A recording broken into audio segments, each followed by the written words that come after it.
네, 안녕하세요.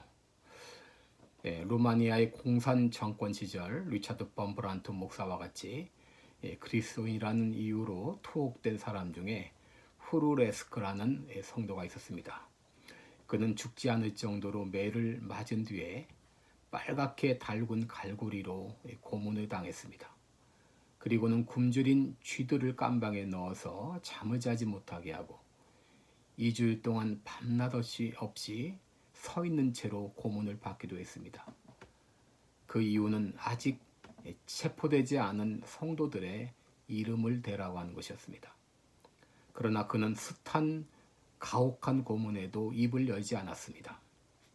그러자 공산당은 그의 14살 된 아들을 데려다가 그가 보는 눈앞에서 사정없이 채찍질을 했습니다. 그러자 후르레스크의 마음이 흔들렸습니다. 그는 아들에게 이렇게 말했습니다. 아들아, 이제는 말을 해야 되겠구나.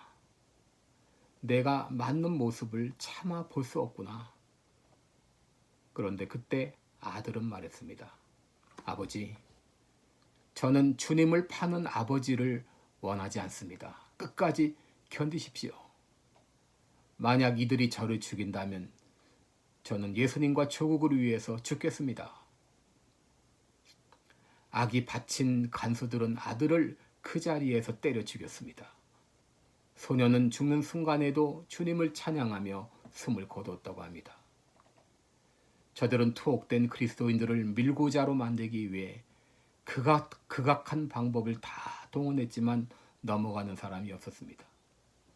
성도들은 고문을 견뎌내는 것뿐만이 아니라 그 고통 속에서도 오히려 끊임없이 주님을 증거했습니다.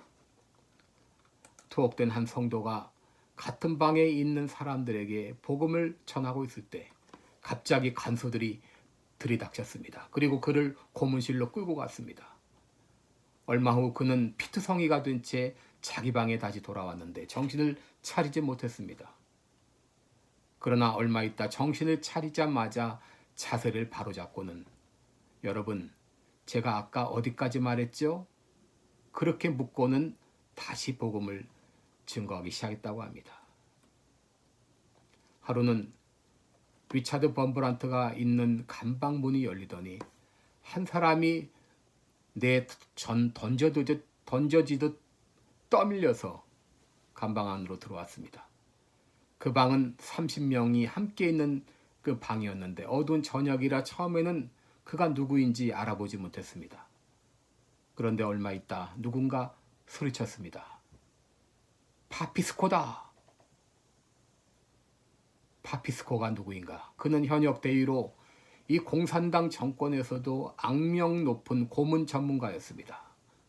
그는 그리스도인들을 악랄하게 고문하던 자였습니다. 그런데 그가 그리스도인들이 갇혀있는 감옥에 갇히게 된 것입니다. 한 성도가 그 까닭을 물었습니다. 그의 말은 얼마 전 포처를 서던 병사가 그에게 보고를 했습니다. 지금 밖에 한 소년이 꽃다발을 안고 대위님을 만나겠다고 고집을 부리고 있습니다. 이 파피스코는 꽃다발이라는 말에 좀 이상히 여겨서 들여보내라 그랬습니다. 사무실로 들어온 소년에게 왜 왔느냐고 묻자 그 소년이 말했습니다. 대위님은 우리 엄마 아빠를 잡아가신 분이에요. 오늘은 우리 엄마의 생일인데요. 저는 엄마의 생일이면 언제나 꽃다발을 사서 엄마에게 선물해서 기쁘게 해드렸어요. 그런데 올해는 그럴 수가 없네요. 우리 엄마는 크리스찬인데 늘 저에게 원수도 사랑해야 하고 악을 선으로 갚아야 한다고 하셨어요. 지금 저에게는 그 엄마가 안 계시니까 이 꽃으로 대위님의 아이들의 어머니를 기쁘게 해드리고 싶습니다. 그래서 이 꽃을 가지고 왔어요. 이 꽃을 대위님의 부인에게 가져다 주시면 고맙겠습니다. 이 말을 들을 때에 악랄하던 그의 눈에서도 눈물이 흘러내렸습니다. 그는 꽃다발을 준 그 소년을 끌어안았습니다. 그 후에 그는 더 이상 고문하는 일을 할 수 없게 되었고 결국 회개하고 예수를 믿게 되었고, 예수를 믿게 된 그 이후로 죄 없는 죄인이 되어서 그리스도인들이 있는 그 깜방에 갇히게 된 것입니다. 아멘.